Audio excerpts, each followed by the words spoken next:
हर डरावनी कहानी न सिर्फ डराती नहीं है, उसके पीछे एक गहरा मनोविज्ञान होता है।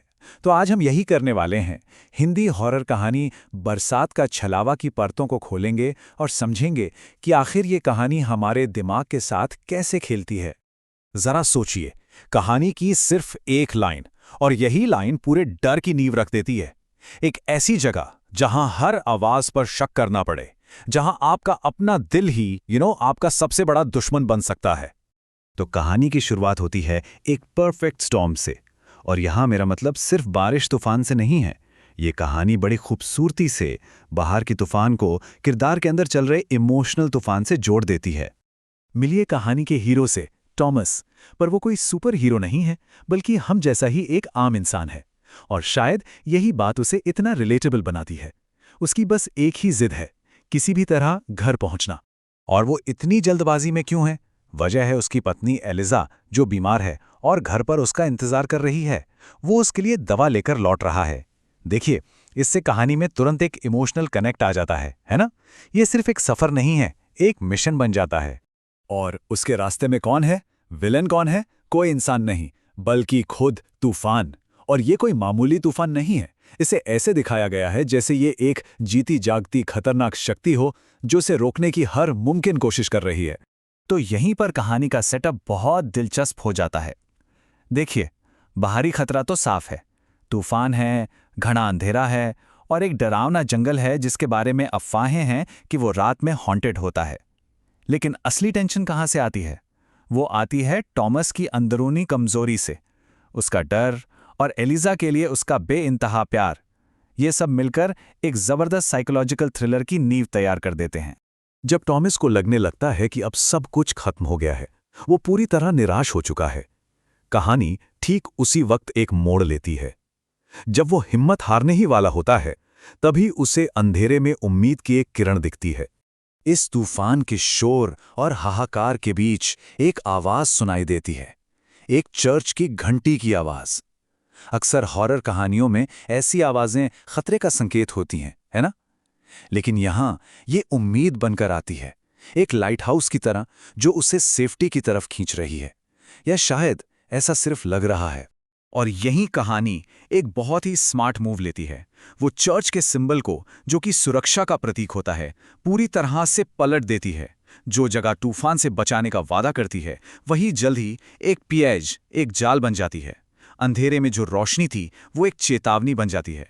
और जहां शांति मिलनी चाहिए थी, वहां दिमागी आतंक की शुरुआत होती है। और फिर आता है कहानी का सबसे बड़ा ट्विस्ट।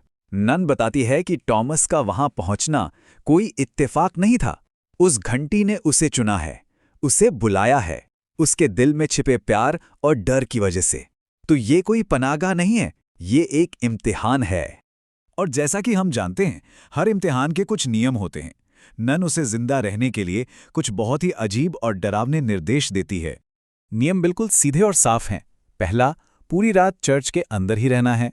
दूसरा, आधी रात के बाद एक आवाज उसे पुकारेगी। तीसरा, यह आवाज किसी अपने की, किसी प्रियजन की लग सकती है जो तकलीफ में हो। और चौथा, और सबसे जरूरी, चाहे कुछ भी हो जाए, चर्च की दहलीज के बाहर कदम नहीं रखना है। बस यही कहानी का मेन टेस्ट सेट हो गया है, और दांव पर लगी है टॉमस की जान। तो चलिए अब इस कहानी के बिल्कुल दिल में उतरते हैं। यहां कहानी सिर्फ डरावनी नहीं रहती, बल्कि मनोवैज्ञानिक रूप से बहुत क्रूर हो जाती है, क्योंकि वो इंसान की सबसे पाक भावना, प्यार, को ही एक हथियार की तरह इस्तेमाल करती है। वो जो भी अनदेखी शक्ति है, वो सीधा टॉमस के दुखती रग पर हाथ रखती है। वो उसकी पत्नी एलिजा की आवाज में पुकारती है, उसके प्यार, उसकी फिक्र का इस्तेमाल करके उसे बाहर खींचने की कोशिश करती है। और यही सवाल है जो टॉमस को अंदर से खाए जा रहा है, और हमें सीधे उसकी दिमागी हालत में पहुंचा देता है कि अगर ये झूठ है, तो ये इतना असली क्यों लग रहा है? कैसे किसी की भावनाएं उसके तर्क पर इतनी हावी हो सकती हैं? टॉमस के अंदर एक जबरदस्त जंग चल रही है। एक तरफ उसका दिल है जो चीख चीख कर कह रहा है कि एलिजा को बचाओ। दूसरी तरफ उसका दिमाग है जो उसे नन की चेतावनी याद दिला रहा है। ये दिल और दिमाग की क्लासिक लड़ाई है, प्यार और जिंदा रहने की जंग। थॉमस ये मुश्किल इम्तिहान पास कर लेता है, और इसके बाद हमें पता चलता है कि इस हॉन्टिंग के पीछे की वजह क्या थी। ये क्यों कहानी को और भी ज्यादा ट्रैजिक बना देता है। तो जो विलन है वो असल में कोई मॉन्स्टर नहीं है, बल्कि एक दुखदा किरदार है। एक पत्नी जिसने अपने पति को खोने के बाद अपना दिमागी संतुलन खो दिया और अपनी जान ले ली। अब उसकी आत्मा दर्द में कैद है और वो चाहती है कि दूसरे भी उसके दर्द को महसूस करें। इससे डर में एक सहानुभूति का एंगल जुड़ जाता है, जो इसे और भी असरदार बनाता है।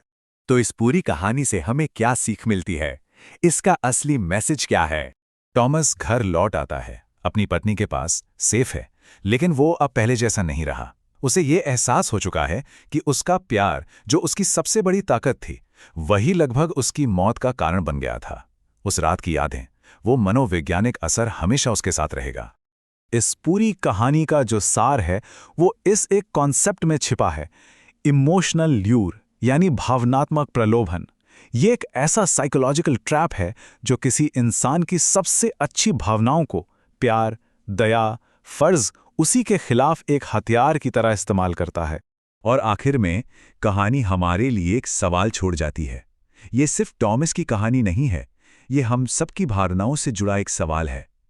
अगर कोई अपने किसी सबसे प्यारे इंसान की आवाज़ सुने जो दर्द में पुकार रहा हो, तो क्या दिमाग की सुनना, तर्क पर टिके रहना मुमकिन है?